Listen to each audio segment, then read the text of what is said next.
evening, guys. We'll just let it catch up. It always takes a few seconds to get through. I know it does start running a little bit earlier than it does come through on my computer. Let's have a look. We are live.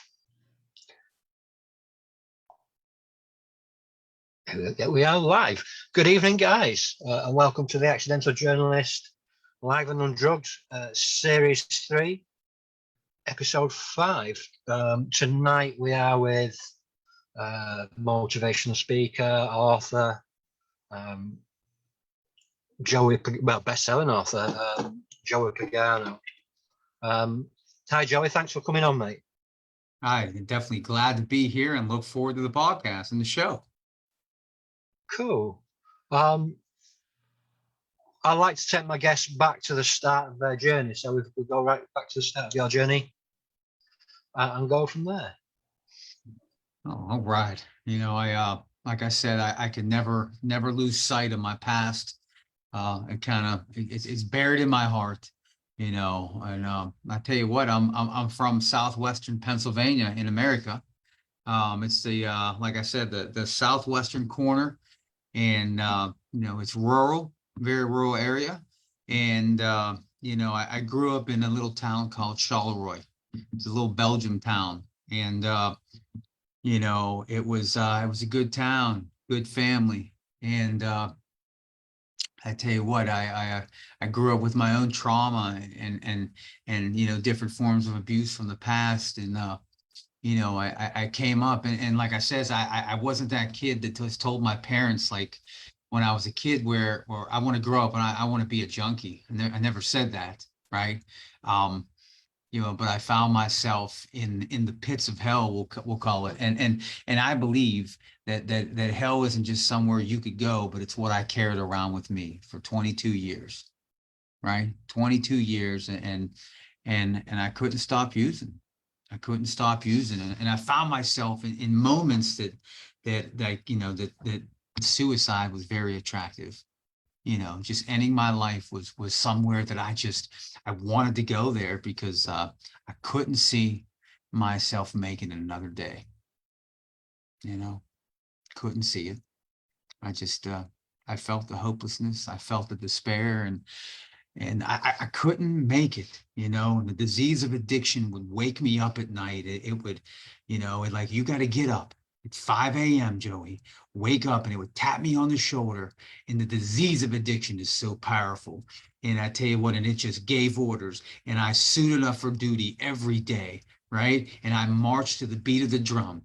And that drum, it played a song. And those words said, Joey, you got to get one more. And one more was never enough. I lived in a land where promises were never kept when the drugs and money ran out. I lived in the place where hope and despair run wild, right? I lived in the place where the disease of addiction went on me, and it went to work on me. And the left side of my brain would come up with ideas, and the right side of my brain would try to buy them, right? And I marched and I suited up every day. And that was the hell I lived in, you know. And I don't know who's listening out there. And Greg, you could maybe identify with me, right? That was it. Yeah. That was, you know, it was a dark place, you know. And Yeah. I couldn't. I tell you what, that place is just locked in my heart. And every now and then, when I, you know, whether I'm in you know, the pits of despair, or whether I'm wherever I'm at in my life, like, I go back to that. You know, it's just living in abandoned houses, and listen, I remember just going back there, and I just couldn't get out. And I would claw on the wall, right, of reality, and I would just beg reality, just let me out, and please. I remember walking past. I used to walk past houses. And I live in this little suburb town of Pittsburgh, Pennsylvania, right? It's a little suburb town, like I was saying, Charleroi, and we have a population of 3,000. I remember just going past, like in people's houses, and seeing them eating dinner, and just wishing that I could I that I could just do something normal, and like there was no normal, right? It was just like stigma of addiction.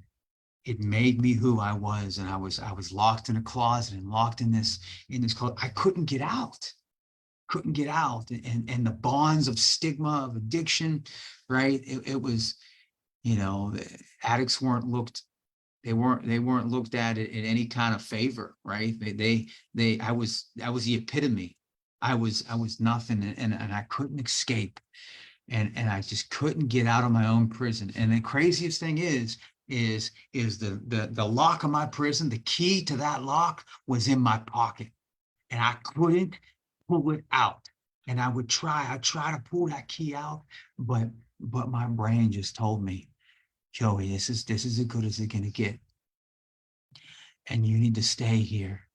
And the disease was like, it was like a drill sergeant. It was just waking me up every morning, 5 a.m. And I just kept marching and kept marching. And you know, there's no birthdays, there's no holidays, there's no anything, right? There's no Christmas, Thanksgiving, all those holidays we have in the world, none of that. Listen, it was one more and not enough. It was wake up, go marching. You got to get your fix, right? I was only dreaming of any kind of. I miss love. I miss family. You know, I have a son. He's 18 years old, and you know, I missed him, man. And I wanted to go through a Christmas with not selling his stuff. You know, I try to get clean, and I'd buy Christmas presents, and but the disease doesn't let holidays happen at all. And it was it was hell, man. It was hell, I was suicide kept becoming more and more attractive, and I knew that I didn't know how much longer I could last. I just didn't know how much longer, and I was ready to end it. I remember so many times, and you know, I just wanted the pain to stop, and I didn't know how to keep the pain. I didn't know how to just keep it from hurting me, and it was the pain of like it was my voices, the voices of my parents, and right, I just wanted to be that son, I just wanted to be that father, I just wanted to be that brother. You know, I wanted to do something with my life. Like I had dreams, and I was a kid, and I wanted to be a nurse, and I wanted to be a doctor, and I wanted to help people. You know, my profession I have now, I always say that like I didn't choose to do that, right? My profession of social work chose me, and it chose me through these moments, right? And it chose me through this desperation. And I had such desperation. Like I remember I couldn't take it anymore. I remember just day after day and just saying, please God, just kill me. I can't take anymore. I can't go through this addiction anymore. I couldn't. I just wanted to be okay. I just wanted to stop hurting. And I couldn't. The pain was unbearable. I couldn't bear this pain. And I didn't want to, like, I was slowly committing suicide, right? It was like suicide on the payment plan. And I was stuck. I was stuck. And I didn't know what to do. I didn't know what to do. And I hope the listeners out there can conceptualize and like and picture this, and maybe identify if applicable, right? And you know, these were my bitter ends, and right, I had nothing. I was nothing. Like my parents were just like, you gotta go. You know, I had nothing left. Living in abandoned houses, struggling to survive. And I mean, that's all I was doing was surviving. I was uh I was barely living, and just waiting to either waiting to die, or just live, unfortunately, in the degradation and in the dereliction of active addiction. You know, and it's a dark place. It's a dark place, and you know, so many people that I talked to today, and maybe I identify with what I'm saying, because that stigma. Like I didn't even know there was recovery. Like I didn't know there was anything like that. I remember throughout like there was a point to where this is when like suicide was attractive, and it was a point where like I didn't know there was recovery. Like it was just you go, you get high and you use, and you just live in that dereliction, and you're stuck on the streets, and it's just I remember not showering for like a month, and just eating and surviving on junk food, and like I couldn't see myself, and I understand like how this could happen, but like it was a distorted comfortability in familiar pain. And that's what it was. I was living by default. I was living by default, and whatever happened, happened. You know, whatever happened, happened. And I lost in the game of life. And that's what I thought. And it just these were the cards I was dealt. And this is as good as it's gonna get. And I couldn't take it. I couldn't take it. And just suicide just every day. Every day it popped in my head more and more and more. And I failed, and you know, I didn't know what to do. I didn't know what to do. And I just sometimes, you get in moments like that, and you don't know how to get out of them. And I couldn't get out of that, right? I had no hope. Life is hard. If you got no hope and whatever you're doing in life, and you got to have hope. Without some hope that something might turn around, and what's life worth to me? Without a purpose. I had no purpose in life, and I just wanted to be that. Just wanted to be a dad, man. Just wanted to be a dad, and I abandoned my son. I felt, and I wanted him to see, but I just, I burned all those bridges, and and I didn't know what else to do, and I was ready to give up so many times. And what do you do in those situations? It's just there's nothing, and just nothing, and you wonder if life is even worth living. You wonder, like, what is there left for life? And I always wanted to get like an education. I always wanted to continue in school, and I barely graduated high school, barely. I just squeaked by, right? Active addiction was holding me prisoner, and the disease says, you don't got no time to study, Joey. You don't got no time. I want all of you.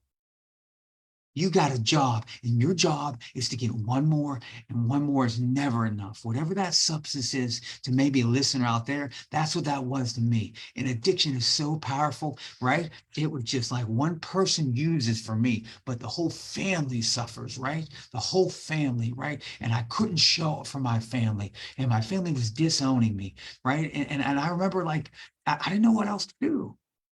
I didn't know what else to do, right? And the drugs were progressing, right? And it just kept progressing. And I was turning 18, and I had to escape. I remember going in the military, and I went in the military to escape, right? I figured maybe they don't use, uh, but that kind of wasn't the answer. And you can't escape addiction. Can't you can't escape addiction. And it just progressed, and it got worse. And you know I didn't realize that I took me with me into like the army. And I I kept using, and it got worse and worse. See, this was a time in the military. See, I was in the military in the 90s, and you always hear like with the LGBTQ, you always hear the don't ask, don't tell and stuff like that, but they don't talk too much. That's how it was with addiction, and that's how it was with addicts, right? And I was shamed, and I was like the bottom of the barrel, and I was like nothing, right? And I remember like trying to fit in the military, and and just trying to like find myself, like, Joey, where are you at? And I couldn't find me, right? I wanted to be a soldier first. I got excited. Maybe this is where I need to be. But I found out that, like, no, I'm an addict, and I didn't know I was an addict. Still didn't know yet, right? They treated me very badly, and I got kicked out of the army for using drugs, and I got a scarlet letter, right?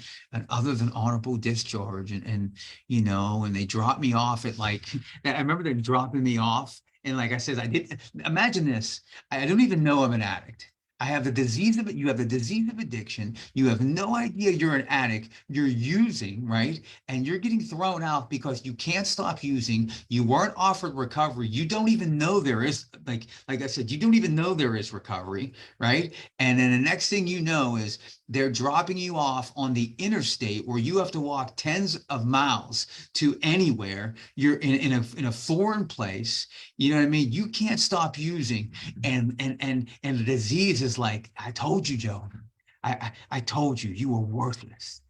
See? Now you couldn't even survive in the military, right? And the disease ain't talking to me about any kind of recovery. I didn't know there was recovery at that time.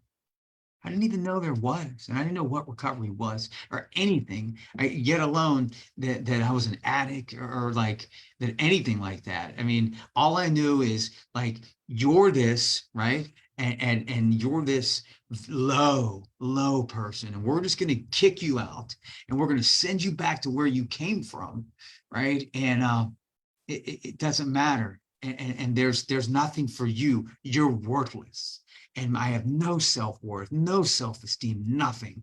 I am trash at that moment. That's what I felt. And I went home. And then the using really started, right? It fueled me. I don't even know I'm an addict. I don't know there's treatment. I don't know there's anything. Didn't know there or anything, right? I'm hanging out with people that they use. They're like me, right? Like I said, I that's all I thought there was. I couldn't stop using. It got worse. The using got worse, and there's no way out. I just felt there was no way out, you know, um, and I spent years in that, years and years, right, trying to get in relationships and trying to, like I said, I wanted a woman, I wanted a wife, right? I wanted to be there and like a normal person. I wasn't normal. It's like, newsflash, I'm not normal. You know what I mean? Today, I don't ever want to be normal, right? But like, I didn't realize that I'm not normal, and I have the disease of addiction, and I need to get that treated, and I need to find myself some sort of program. Like I couldn't see that stuff. Couldn't see that stuff then, and I found myself in the bitter ends. You know, I'll share this moment, and this was it for me. And I was, because it just, my life just kept progressing and getting worse and getting worse, and I couldn't stop. And years passed by, decades, stuck in addiction, stuck in hell, just living there. You know what I mean? Just they always say, like, you ever hear, get busy living, get busy dying. I stayed busy dying. I stayed busy, and I kept digging, right? You hear some people that talk about, like, they dig bottoms and they could get deeper, and you could go deeper. You know what I mean? I packed a shovel wherever I went, and it was always worse. And I just stayed at that bottom. And I remember the morning. So I was at my house, and it was maybe, I don't know, 6, 7 a.m. And right, the disease just, the addiction was my alarm clock, right? And it just said, wake up, Joey. And I woke up, and I got out, and I got dressed, and I was wearing the same clothes probably all week, probably all month, right? I didn't have anything. And I got out, and I knew I had to get my fix. If I didn't get my fix, I was going to be dope sick, right? I was being opiate withdrawal. I don't want to be sick. Addict doesn't want to be sick. And I remember just marching down the street, and I just kept marching, and I could barely move my legs, and it was, I felt like hell, and I was sweating. I just needed to get it fixed. I didn't want to be sick. Just please, God, just stop. Just end this right now. And I'm screaming out to God, and I'm telling him, like, I just want to die. I don't want to do this anymore. And the disease just kept going, like, you march. You're not being sick, Joey. And I would be yelling, and I would having conversations with myself, and I would lose everyone. And finally, I got to the end of my time. Like I said in the beginning, I live in a town where everybody knows everybody, right? Um, 3,000 people population, and they all knew me. And I'd always wear a hood, right? I always have a hood on top of my head, and I was always ashamed of people seeing me. And I remember coming up to this gas station, and I said, I didn't want to go in there because I didn't know what I didn't know what I didn't know what to do. But I didn't have any money, and I had to get high. And the disease says, you march in there and you get money and you do whatever you got to do to not be sick, Joey. And I said, yes, sir. Right? March, saluted the disease of addiction and marched right in, and I robbed a gas station. I robbed a gas station, and I knew that it was going to get worse every day. Every day. If this is what I was doing on Monday, I was going to do something worse on Tuesday. And like I said, and the disease had me believing, it as I walked in there, it was telling me, listen, they're not going to know who did this. You need to go get high, Joey. You need to go get high. You need to. And as soon as I came out, the disease said, and it tapped me on the shoulder and says, hey, Joey, you know they're going to know it's you. You know they're going to know it's you, and you're going to get caught, right? And the disease would play tricks like that. And I was ready, and I was at my bottom, like the bottom I've ever been, right? Just laying there, just feeling horrible for myself. But I walked across the street, right? And I walked across the street, and I kept going, right? I got my fix, and I kept walking down the street, and I got to this corner in my town, and across the street, it was the local police station. And I sat down. I sat down on the curb, and I had a phone. I don't know how I had a phone still. Everything else was sold. I called my mom. I called my mom, and I said, I was sitting down, called my mom, and I said, Mom, I'm so sorry.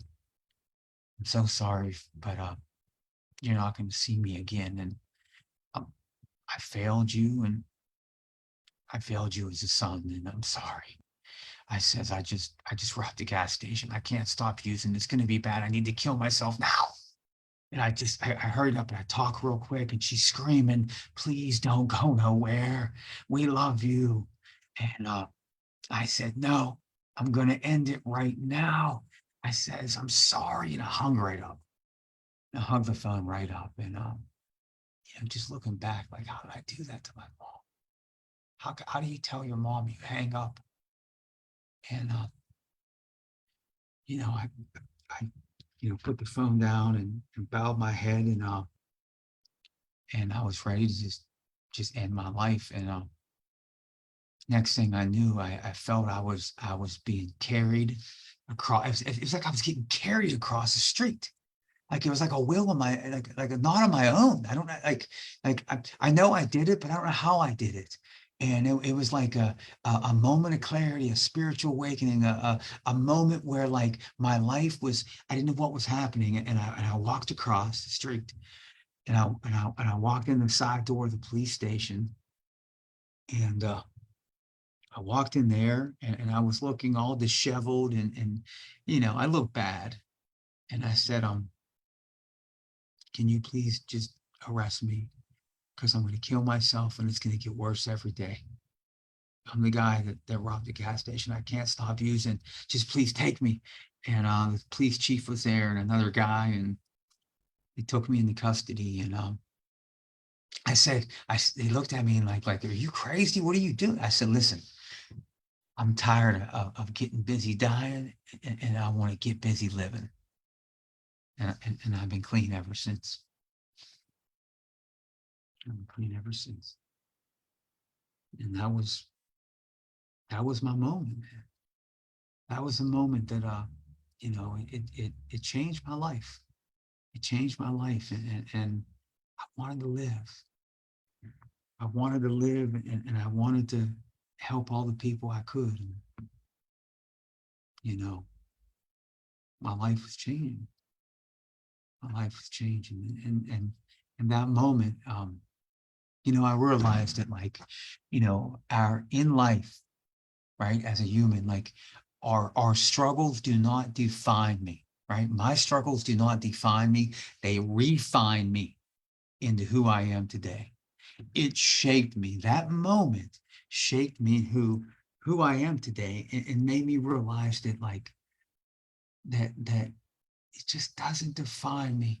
And it just, those memories, they help me help others, and I'm able to share that. But that moment in my life, it just changed the trajectory of my entire life.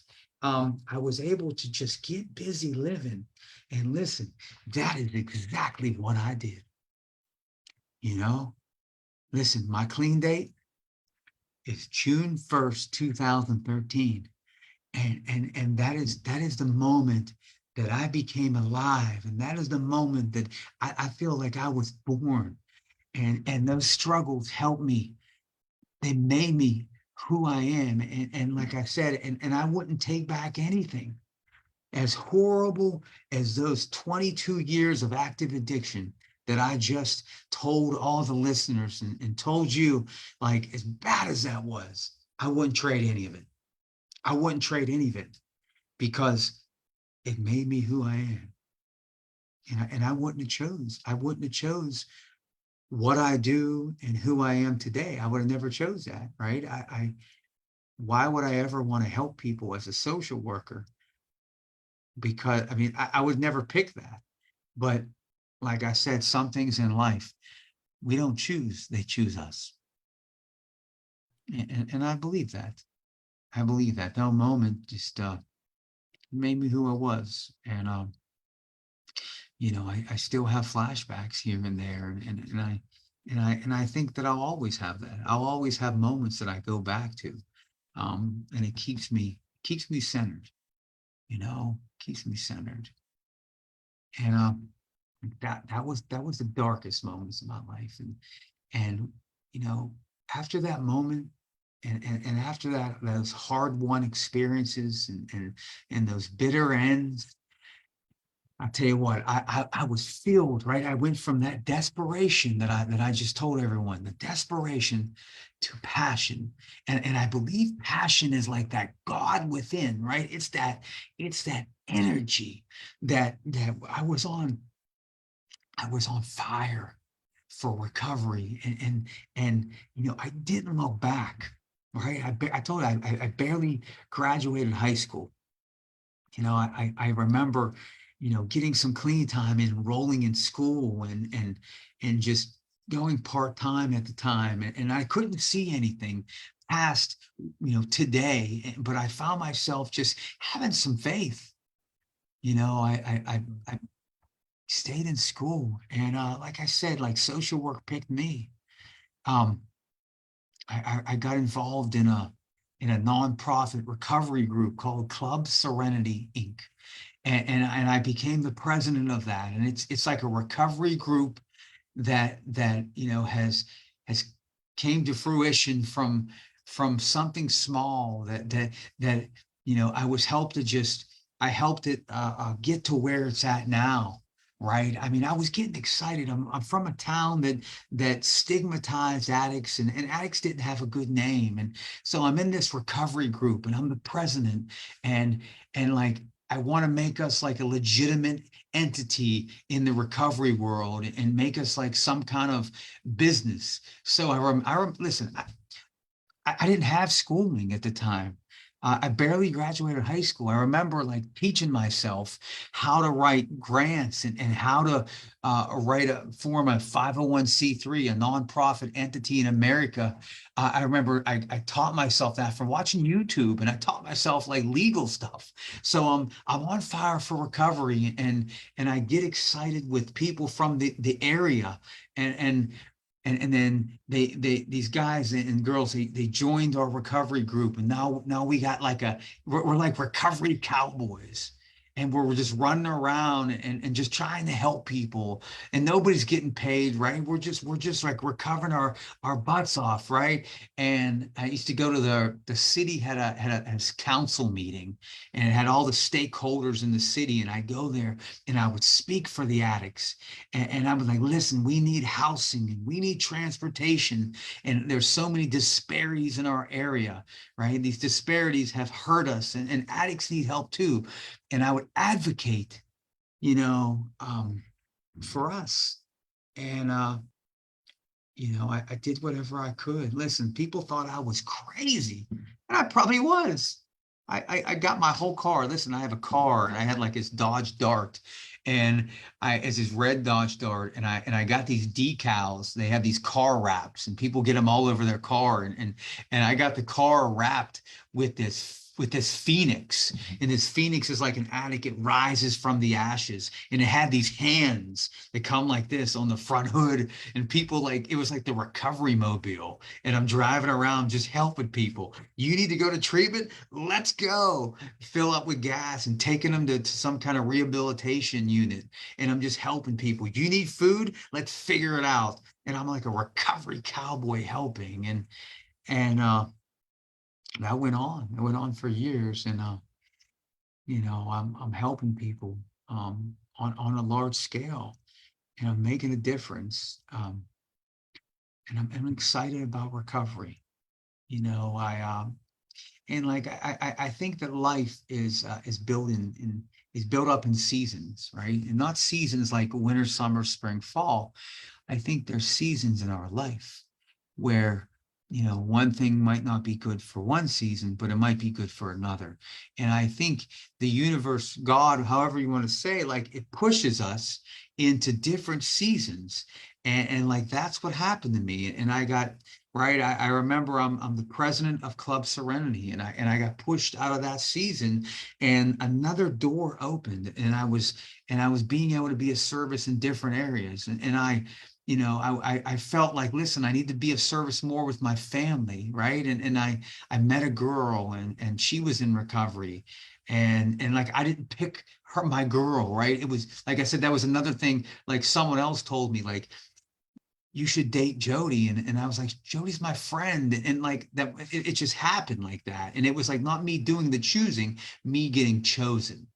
And it was another instance where, I found my wife, and, I fell in love with her, and I fell in love with her daughter. I don't have a stepdaughter. She might be a stepdaughter, but I call her my daughter, right? And like I said, and I got loved by them, and I learned to love them.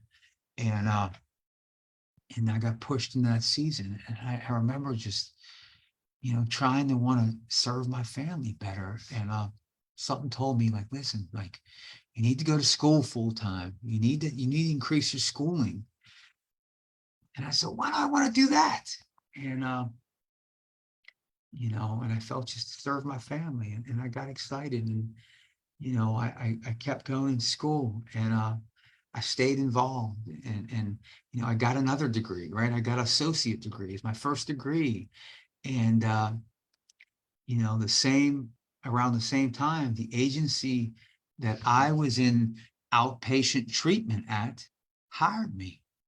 It said, listen, I didn't even want to work and get paid. I remember being at Club Serenity, and the executives, and I put this in my book. I'll talk about that in a minute, but it was another moment where I got chosen. I remember the executives come into our facility and said, listen, Joey, we love what you're doing, and we want to pay you at an actual job. And I says, I don't want to get paid. And I fought them. I says, I don't need getting paid. They're like, listen, Joey, we love what you're doing. We want to pay. Let us pay you and work at a job. I don't know if I could do that. And I didn't know. And I remember like looking at the ceiling, and we had this sign in our facility and said, expect a miracle. And I didn't see that miracle when it was happening right then. And I took that job. And the same job that I'm at today, that I was, that I was a client at in outpatient treatment years ago. I'm now a supervisor in a big drug and alcohol program, right? And I was a client with no hopes and couldn't get clean. I stayed at that agency, and now I'm married. I kept running in school. I got another degree. Then I got another degree. Then I got another license. Then I got another license. Then I'm now a licensed social worker. Then I got hired at a college. Then I'm a professor. Then I'm also a therapist, a mental health and drug and alcohol therapist, right? Then I wrote a book. Then I wrote another book. Then I had this idea. I was in the shower one day, and I tried to meditate for a minute. I tried to just close my eyes and relax.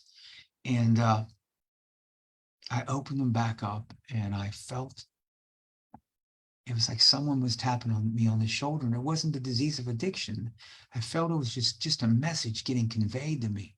It says, you need to write a book about stigma of addiction, and like incorporate your own life story in there, and just try to help people in a different avenue. And I was getting pushed in a different season, right? It was a different season. And I hurried up and I dictated that right into my phone. And so I didn't lose that thought. And I dictated to my good friend and my colleague, and the chief medical director, right? Dr. Scott A. Cook, who became the co-author to my new book, which I'm talking about.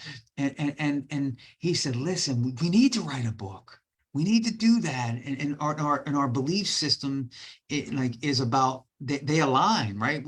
Our belief systems align, and our book became something where people could identify, and not just addicts, but parents, but kids. I threw all these different experiences of people that are collateral damage of addiction, that they need to hear it. I believe they do. And I wrote. Listen, when I got out of that shower that day, like, it was like the scene from the Blues Brothers when they say, like, we're on a mission from God. And I'm telling you what, I went downstairs and I wrote, and I was a machine. I wrote. I felt like I almost got divorced while I was writing so much. There was no time for nobody, right? And I kept writing, and I wrote the book, and I didn't stop till it was done. And this is while, like, in school for my 4th degree, which I'm in now, my doctorate of social work. Right? Who'd have thought? I was in outpatient therapy, right? I didn't shower for months. I didn't eat barely at all. No woman wanted to date me. I barely graduated high school. Now I'm writing a book while I'm in my doctorate, right? I'm going to be a Dr. Pagano next March. Like, I was hopeless. I almost killed myself on the side of across the street from the police station. I was ready to end my life. And I just got busy living. I have tattoos on my knuckle. They say, live life. And that's what I've been doing, man. I've been living life. And, I'm a licensed social worker and all that stuff. And I believe, like, I didn't get defined in all those hardships and all this stuff that happened to me and happened by me. I got refined, and as I got refined through all those experiences, I'm able to help other people, and I'm able to help them, right, to dig them out of the trenches that they're stuck in, right, the corner that they're locked in from their stigma, from whatever they're going through. And, like, that's the theme. So, we wrote that book, and Dr. Cook helped me, and it was called No Addict Left Behind. It's a recovery medicine state of mind. And we wrote that, and it's just, I don't got the cure for addiction, or I don't got anything like that. And I'm not trying to represent any modality, method, right? Method of recovery. Like, it's just about like my experiences, and how stigma is real. And it's about what I do at my job, and what people did to me. We meet people where they're at, not where I'm at. No matter how many degrees I get or whatever it is, it's my job as a human being to be kind. It's my job to like help people, not enable them, but like help them through their process so they can get out of their dark corner. And that's what people did to me. And people, and some people didn't, but it's just about just loving everybody, and letting people get, find their process through all this. And like that's kind of where it went. And like that's my story. And right now, I'm just trying to help people, and I'm trying to continue to get the word out on my book. My book is all those experiences. It gives experiences about, like, right, like no veteran left behind. I told you about like how I got shunned, that stigma as a veteran. It's about no kid left behind, no child left behind, right? Those experiences about like kids can be able to love their parents, but discern, right? Use discernment. Like, they don't have to love them for right next to each other. Sometimes you have to love people from way over there. And people had to love me from a distance until I was ready to meet them halfway, because I can't want it more than someone else. And the kids can't want it more than their parents. And the parents can't want it more than their kids, you know? Um, and I included, listen, I interviewed my mom. I remember overdosing one night next to my mom. And, I interviewed her and put her in the book. And she talks about, experiences that, it's going to be very emotional. And some people aren't going to be able to read it. Some people are, but I think people need to just see what addiction does, and seen through the eyes of a parent, seen through the eyes of a kid, um, and then seen through the eyes of a practitioner, right? Dr. Cook, we talk about, we give some solutions of, the different avenues, and recovery is individualized, and it's just nothing. There's no cookie cutter process throughout recovery. And I don't got every solution, but all I got is like parts of my story, and my experiences that help people see the stigma's real. And it's just about loving people. It's about loving people through their process. And that's that was my journey. I want to continue to help people. And like I said, is I I want to continue to speak, and maybe people could identify. And if it just saves one, I gotta be, I gotta be happy. As long as it just saves one person, I gotta believe it's worth it, you know? And like I said, I'm sure we got the accidental journalist show. Like it's you have a purpose, and if we just help one person, like whatever we're doing in life, it's all worth it.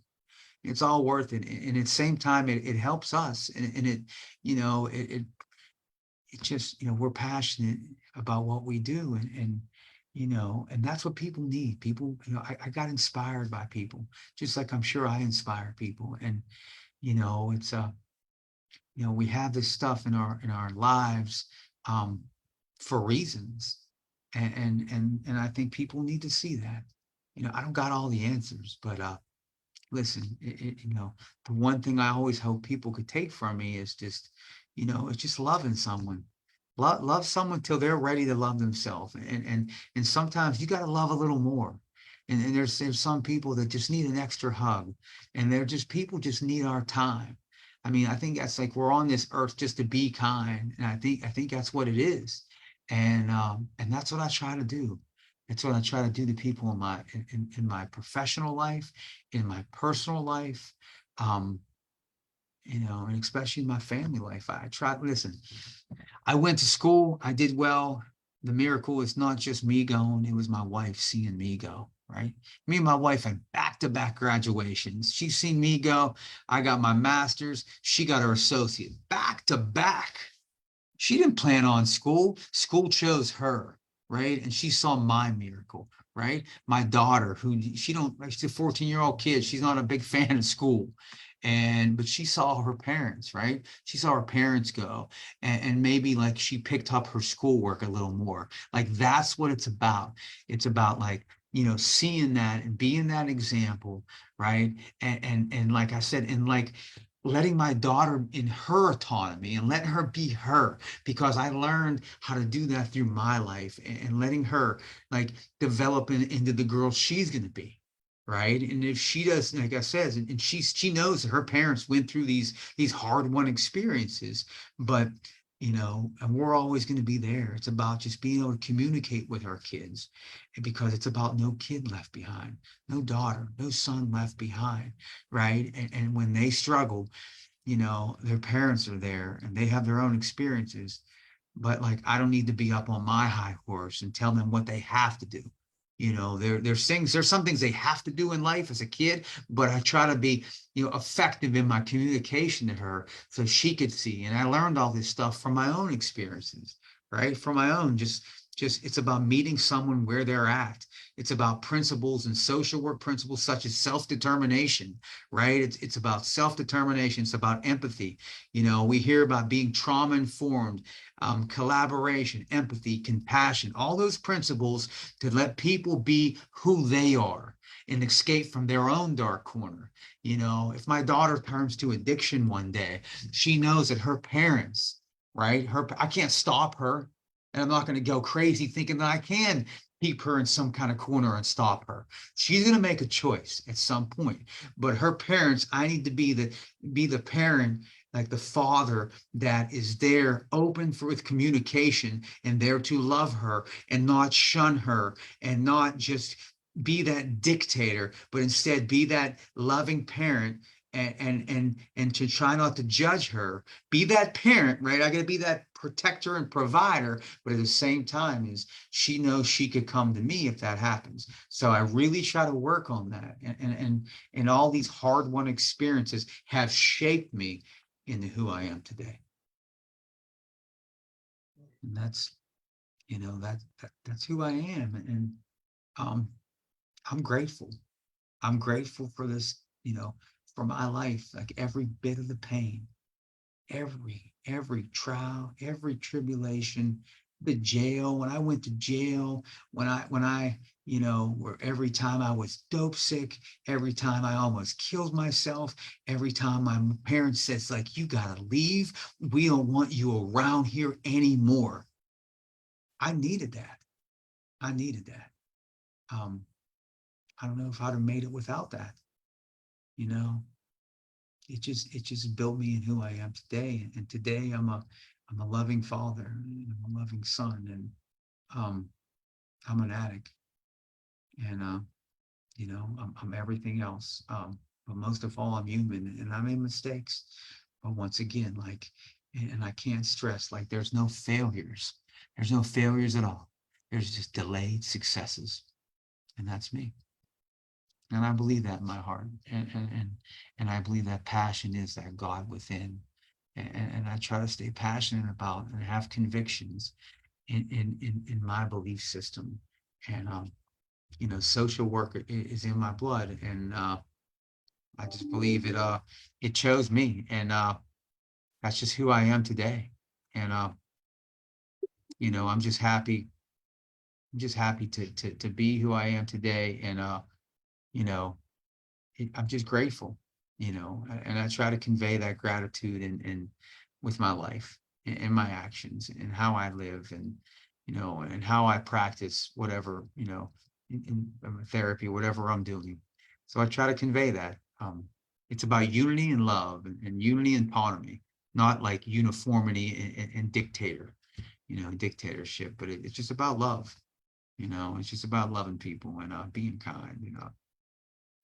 That's what I believe, man. That's what I believe, and it's in me. You know, I Wow. just thank you.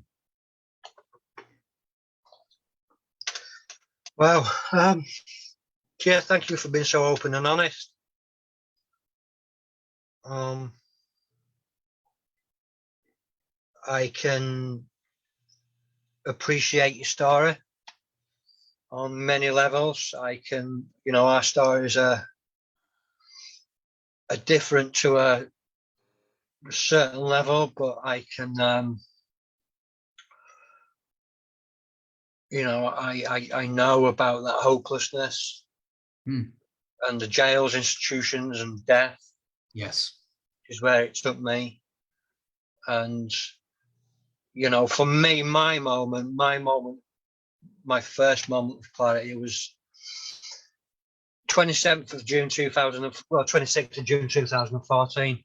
About 10 p.m. I'm sat in a crack house,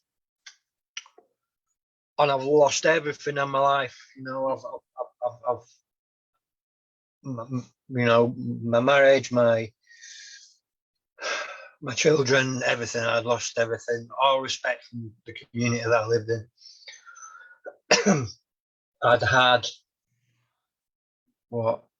nearly 12 years clean and sober, and I messed it all up, and I ended up homeless and addicted again. And I was sat in this crack house, and I had this huge, great pipe, and just before I sparked up, I said, God, I don't even know if you exist. I don't even know if I've been praying to the right person for years. But if you do take my life now, or take away this hunger, this thirst for drugs, and I took this almighty hit on the pipe, and 10 minutes later I was asleep on crack cocaine. And I woke up about 4 minutes past 12, 4 minutes past midnight on the 27th of June 2014, and I haven't used a day since. And like you said, you've got your purpose. This is my purpose. Yes. My books are my purpose. I was given I'm a man of faith. Talk about the God inside. Well, the God inside me is the God of Abraham. And I'm a active member of my church, and I'm part of this thing called the School of Supernatural Life, which is derived from the Bethel Church, something that was done at the Bethel Church in Redding, California. And it's about teaching people that God is so supernaturally natural, but so naturally supernatural. And I went there as a student initially, and I'm now one of the assistant leaders. And from day one, people were telling me that I'm going to be a voice for people that don't have a voice. And I'm going to change the way that platforms are used to carry voices. And I'm thinking, these people mad? And then back in 2021, during lockdown from coronavirus, my friends, like I said to you before we started, my friend said, let's do a podcast, and I haven't looked back since. I like talking, and I like speaking about my life, and I like speaking about my recovery. Step 12. Yes. Carry the message. I believe it's my duty, but it's not just my duty, it's my blessing, my pleasure. Yes. But it's a platform. I like to speak, but I like to give other people a voice, other people, a platform, and then I'll chip in at the end like I'm doing now, and it works. I've written 3 books. Just finishing off the 4th book right now. I give a voice to people that were trafficked. I was sexually trafficked as a child myself, so I sort of deeply inherent in me. That's where my heart is. Wrote a book about it. This book that I'm doing now is about escaping domestic violence and abuse, because I give a voice to the marginalised. Because I know what it's like not to have a voice. I come from exactly the same sort of town, a rural town.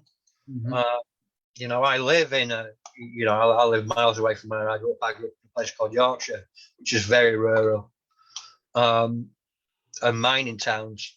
And this, you know, the town, it's a small, where I live in Norfolk, it's a small town. And there's that sort of small town mentality at times, where everybody knows everybody's business. And addicts were stigmatized, and they still are to a certain extent. You know, even when I lived in my local city, which is Norwich, which is 9 miles away, it was still stigmatized, made to feel shame about who I was and what I'd done. And, you know, now I like to get people like you on to help bat home the fact that, you know, although we have a disease, a progressive disease that is aggravated by drugs and alcohol, right? You know, I'm an addict, yeah. Henceforth, drugs and alcohol are not my problem. They were my solution. Addiction's my problem. And, you know, trying to teach people that, and trying to teach people that we need to be trauma informed, and we need to look at, you know, unbinding that trauma bonding in the relationships that we're in. We need to look at rebuilding relationships despite the trauma that we've had. We need to look at, you know, just getting better mentally. You know, if you've got a broken arm, you're going to go to the hospital. So if you've got a broken heart, what you're going to do? You need to get into recovery, because that, you know, that for me is my broken heart, which led me into my addiction. So, you know, I love doing this. I love talking, and I love talking to people like you. Where can we get your book? Well, you can get my book. It's going to be available on Amazon.com. Okay. And that's going to be on, it should be on all the Amazon sites. And that'll be on April 25th this year. And it will be available there. It could be, we haven't decided yet if it's going to be pre-order. So we'll just focus on April 25th. My website talks all about it. My website is noaddictleftbehind.life. Okay, and I'm on all the social media channels. I got Facebook, Joey Pagano, and also Joey Pagano Author, No Addict Left Behind. Instagram, you'll see me, Grateful and Clean, and Twitter, Grateful Clean 7. So I'm on everything. And like I said, I hope the book could, you know, maybe make a difference in your life like it has in mine. Brilliant. Brilliant. It's been such a pleasure to have you on, mate. I've loved your wisdom, and, you know, I always love it when people come on and share their experience, strength and hope, because it's just, you know, hope is contagious. That is. It is. You know, desperation used to be contagious, but now hope is contagious, and I'd rather spread hope. So, yeah, as always, guys, I want to thank you for tuning in. I see that there's been some comments as usual, so I'll nip into the comment section and have a look in a little while. Thanks for tuning in. I will see you guys tomorrow at 6 p.m. Where I'm talking to former 80s and 90s heartthrob Mr. Chesney Hawkes about his career and his film that he did back in the day called Buddy Song. So that would be great. That's a personal one for me. So yeah, guys, I shall see you soon. All righty. Thank you so much.